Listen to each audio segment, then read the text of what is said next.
কক্সবাজারের মহেশখালীতে কিছুদিন আগেও বোবা কান্না শোনা যেত লবণ চাষিদের ঘরে, কিন্তু লবণের দাম বাড়ায় স্বস্তি পেয়েছে সেই পরিবারগুলোতে। মৌসুমের শেষের দিকে এসে দেশের সাদা সোনা খ্যাত লবণের দাম বাড়ছে।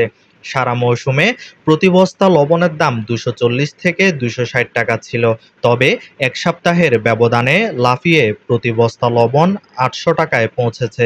বর্তমানে প্রতি মণ লবণের দাম 400 টাকা। প্রতি বছরই মৌসুম শেষে এমন দাম বাড়ে, তবে চলতি বছরে দাম বৃদ্ধির হার তুলনামূলক বেশি। মাঠে পড়ে থাকা লবণ হঠাৎ লাভের খাতায় নাম লিখিয়েছে, ফলে নিরাশ চাষিদের মুখে হাসি ফুটে উঠেছে। 6 মাস ধরে কঠোর পরিশ্রম আর ঘাম জড়িয়ে তিলে তিলে তৈরি করা লবণ ভালো দামে বেচতে পেরে তারা স্বস্তি ফিরে পেয়েছেন। নুন বেশি অবস্থা 160 80 ইয়ার পরে আরা মানে হদুন রোন লইলাম, রোন কি করি মানে দিন আর কাল মাঠ ধরিব দেখিলাম। তো এখন মোটামুটি যখন কিছু দাম বাড়িয়ে আরা এন দিতে বলে আশা করি, মানে হজ মাঝে খুঁজতে আর নইলে আরা ফুজি নিতাম।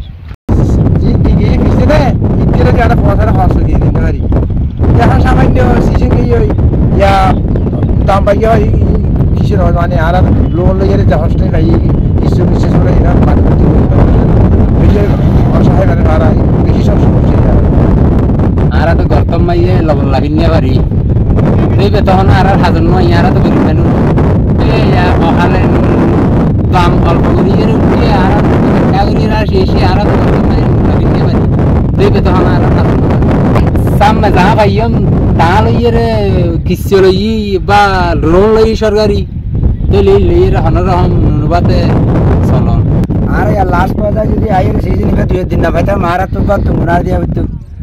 এখনও আর তো আজ তারপরেও কম ন উড়ে আজও আর হাস্টত কিস্ত সাগরে মারা তাই টিয়ালাই।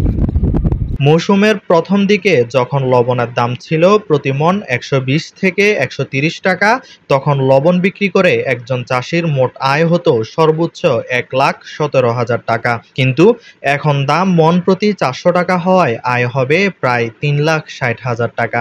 এতে খরচ বাদ দিলেও ভালো মুনাফা পাওয়া যাবে। অনেক চাষি ধার দেনা পরিশোধের জন্য মৌসুমের মাঝপথে লবণ বিক্রি করে দেন, আবার কেউ কেউ কম দামে বিক্রি করে দালালদের কাছে প্রতারিত হয়েছেন। Desk report, Chattogram news.